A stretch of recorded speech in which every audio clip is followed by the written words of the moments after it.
mummunar ɗabi'a ta ƙarya.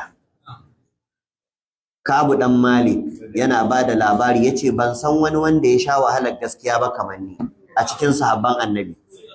Domin shine wanda da ya gaya wa Annabi gaskiya, gashi gaskiyar ya faɗa, amma dan Allah ya jarraba shi ya gane tsayuwarsa da gaskiya kuma dan ya zama darasi ga 'yan baya, sai Annabi ya ƙi karɓar gaskiyar tasa.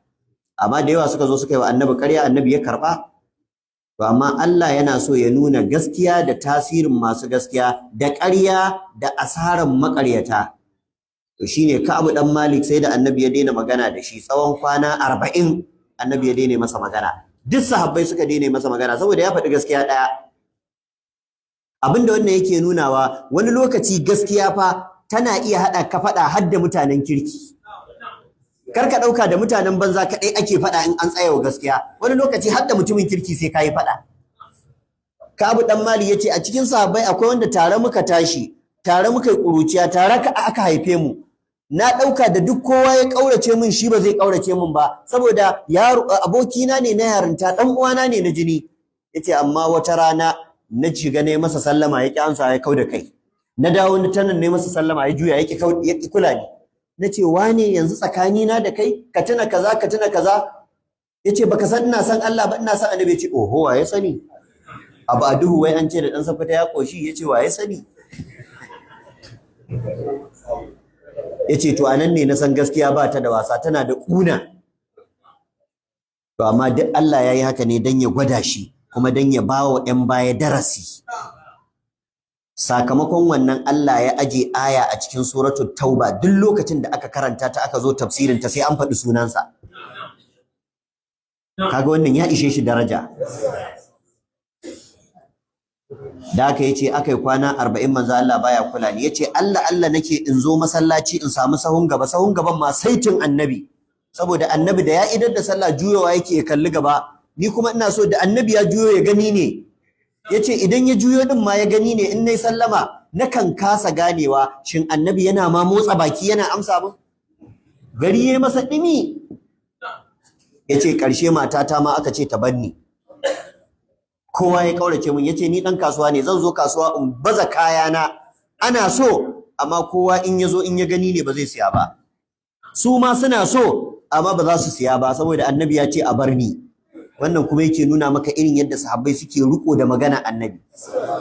Annabi caye kawai a daina kula Ka'abu, suka daina siye da shi, suka daina siyarwa da shi, suka daina magana da shi.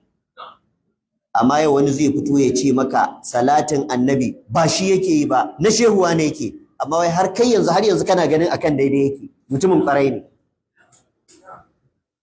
Kuma wai kai kana ganin kai masoyin Annabi ne har yanzu. Wallahi ƙarya kake, ba masoyin Annabi bane ba kai. To da haka dai Ka'ab dan Malik yace ina cikin wannan yanayin sai arna suka turo min da wasiƙa cewa mun ji cewa Muhammadu ya kyamace ka kaza, ka zo mu nan zami maka kaza, zami masa ka kaza. Yace ina zaune a kasuwa kawai sai na ga wani nubdi fatake daga cikin fataken kasashen Gassan. Ya zo yana tambayar wai waye Ka'abu. Yace waɗanda ake tambayar ma ba za su iya nuna ni ba saboda suna tsoron kasa sabawa Annabi. Yace sai dai kawai sigina ake masa. Yace da haka aka gano ni. Yace yana zuwa ya turo min wasiƙa. Ina buɗewa sai naga wasiƙa ce daga shugaban ƙasa na wata ƙasa, Maliku Gassan. Yana cewa mun ji labari Muhammadu ya wulakanta ka, ya tozarta ka, ka sani kai mai daraja ne, mai girma ne, ka fi ƙarfin a tozarta ka, mu ka zo in shi baya son ka, mu muna son ka. Wannan ita ma jarabawa ce. Ka'abu yace da naga wannan wasiƙar sai nace wal iyazu billahi, ga wata jarabawa. Ga wata jarabawar tafi waccan kuma bala'i. Yace wallahi ban bata lokaci ba, kawai na tafi inda ake gasa gurasa na danna takardar na kona ta, bana bukatar ta. Yace a haka ina zaune ina cikin damuwa, yace kawai wata rana an yi sallar asuba, ranan na makar ban zo masallaci ba, kawai sai naji wani mutum yana kwalla min kira daga nesa. Ashe cikin dare mala'ika Jibril ya sauka da ayoyi. Jarabawar ta kare, kwana 40 sun cika. Manzo Allah yana fitowa sallar asuba ya karanta waɗannan ayoyi. Laqad taballahu 'alan nabi والمهاجرين والأنصار الذين اتبعوه في ساعة الأسرة من بعد ما كاد يزيغ قلوب فريق منهم ثم تاب عليهم إنه بهم رؤوف رحيم وعلى الثلاثة الذين خلفوا حتى إذا ضاقت عليهم الأرض بما رحبت وضاقت عليهم أنفسهم وظنوا أن لا ملجأ من الله إلا إليه ثم تاب عليهم ليتوبوا إن الله هو التواب الرحيم يا أيها الذين آمنوا اتقوا الله وكونوا مع الصادقين. Allah ya ce tabbas Allah ya yafe wa annabi ba wai dan yayi laifi ba amma dan ka sani suka abu irin su ba wasa bane sun kai a jingina su da annabi su ne ma na annabi kuma dan ka sani jinginuwa da annabi ba da'awa bace aiki ne kuma dan ka sani in ka jinginu fa da annabi akwai jarabawa kace zaka riki sunna to fa ba zaka kwanta kai bacci lafiya ba manzo Allah ya faɗa musamman a ƙarshen zamani almutamassiku bi sunnati inda ikhtilafi ummati kalqabid ala aljamra duk mutumin da yace zai rike sunnata lokacin da al'umma ta shiga dimuwa son zuciya yayyawa manzo Allah yace to ka sani fa kamar ka rike garwashin wuta ne ba za ka zauna lafiya ba to da haka Ka'ab dan Malik Allah madaukakin sarki da zai karbi tubansa sai da ya dauko lissafi da babban lamba Allah ya faro da annabi yace laqad taballahu ala nabi Allah ya yafe wa annabi wal muhajirina ya yafe wa duk muhajirai sa Abubakar da Umar da Uthman da Ali duk muhajirun ne wal ansari ya yafe wa duk ansarawa sannan sai ce wa ala salasati allazina kullifu kuma Allah ya yafe wa mutum ukun nan da aka tafi yaki aka bar su a gida ba su je ba Ka'ab shine shugaban su da shi da abokansa guda biyu